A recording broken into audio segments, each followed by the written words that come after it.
tips garek FOMO sing pengen dadi outsider. Sing pertama, kaosmu kudu rumble rek. Rumble. Karena rumble adalah identitas dari arek-arek outsider. Ibaratnya ngene, idealisnya arek outsider. Kon lek arek outsider durung rumble, wah, durung terverified dadi arek outsider.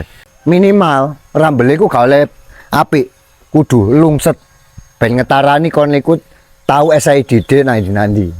Sing kedua, katoke kudu dikis rek. Dan ono sae sing penting ya. Lah aku saya seneng gawe dikis sing iki rek.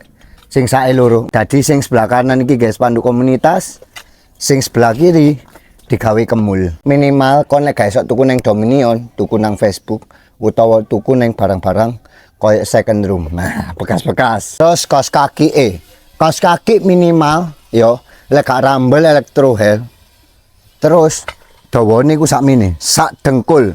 Pemane kon ndelok SID nggih kaos kaki sakmene. Nah, aja sampai langsung gara-gara FOMO, ayo dadi outsider ben SID sok main nang Surabaya, terutama Jatim.